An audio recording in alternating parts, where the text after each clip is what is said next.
Hey, let's talk Gillette.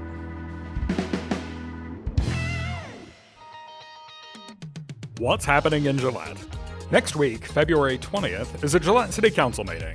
Before we get to the agenda, let's take a look at some other City of Gillette happenings in the next week or two. The city needs applicants who would like to volunteer on the Regional Water Panel Joint Powers Board. The panel reviews system financing strategies, annual operations and maintenance budgets, annual capital budgets, and accepts or rejects rates and charges as proposed by the city prior to adoption by the city. In addition, the panel provides recommendations to the participating agencies regarding requests for water from potential wholesale customers outside the designated service area. It's a joint powers board because 3 of the seats are appointed by the city, and 3 are appointed by the county, and 1 more is appointed by the Wyoming Water Development Commission, all for 5-year terms.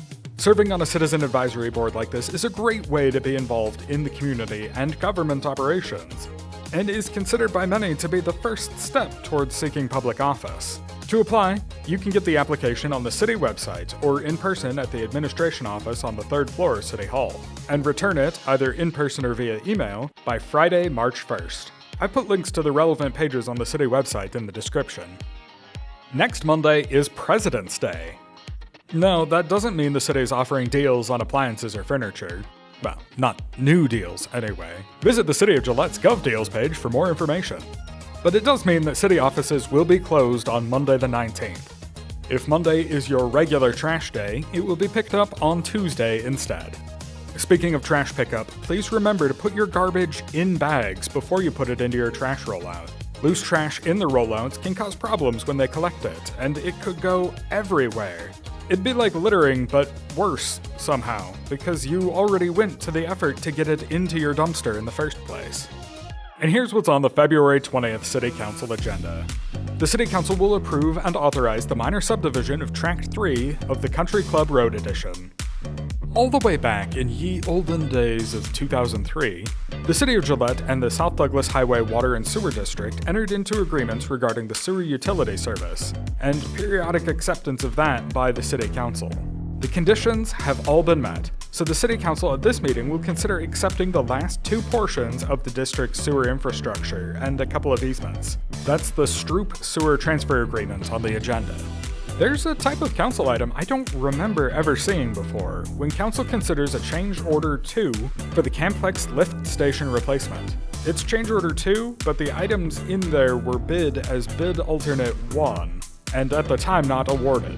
Change order 2 includes installation of a new gravity sewer main from the Camplex lift station to the existing Fox Park lift station, which will allow the sewer to flow from that point to the new Camplex lift station by gravity and eliminate the need for the Fox Park lift station, which is in an inconvenient spot and keeps getting plugged. There are 2 optional 1% sales tax supported projects, and both of them are in need of design services, which is what the council will be voting on for them on Tuesday. One is the Donkey Creek Watershed Study, which is going to identify flooding concerns inside city limits. They'll use the results to create a master drainage plan. And the other 1% project is the Irrigation Central Control Improvements Project Phase 2, which will implement better irrigation controls at 42 different locations throughout the City of Gillette park system.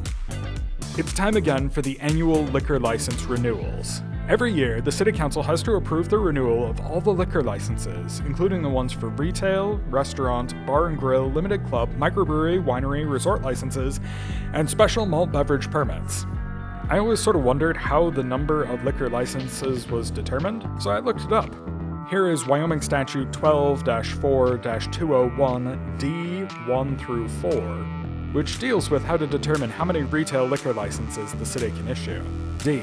The number of retail liquor licenses issued shall be based on the following population formula. 1. Not more than 2 licenses in incorporated towns of 500 population or less. 2. Not more than 1 additional license for each additional 500 population or major fraction thereof in incorporated cities or towns up to a population of 9,500. 3. Not more than 1 additional license for each additional full 3,000 population over 9,500. And 4. Retail liquor licenses issued to commercial service airports in incorporated cities or towns shall be exempt from the number restrictions in paragraphs 1 through 3 of this subsection. That last bit doesn't actually apply to us, since the Northeast Wyoming Regional Airport is outside city limits. There's another exception, and that's outside county retail liquor licenses for businesses that get annexed into the city. We don't take those away when those businesses are annexed in. There are provisions in the code and statute for the situations where you do take the liquor license away, but that's for if they've repeatedly sold to minors or people who were already too drunk, or things like that. And those population guidelines are only for retail liquor licenses. There are other types that have different population requirements as well. That's a brief look at the February 20th meeting. You can find the agenda on the city website, gillettewy.gov, and click on the Any Item link in the agenda to get a deeper explanation of the topic and see any supporting documentation. Sign up to receive meeting notices by going to the same website and clicking on the Notification Program link in the Quick Link section at the top of the homepage. City Council meetings are broadcast live on GPA TV Cable Channel 192, as well as streaming online at gillettewy.gov/GPA, where you can also find past meetings archived. Let's Talk Gillette is a production of Gillette Public Access Television and the City of Gillette. For more information on city operations, visit the city's website, gillettewy.gov, or follow the City of Gillette on Facebook or Instagram.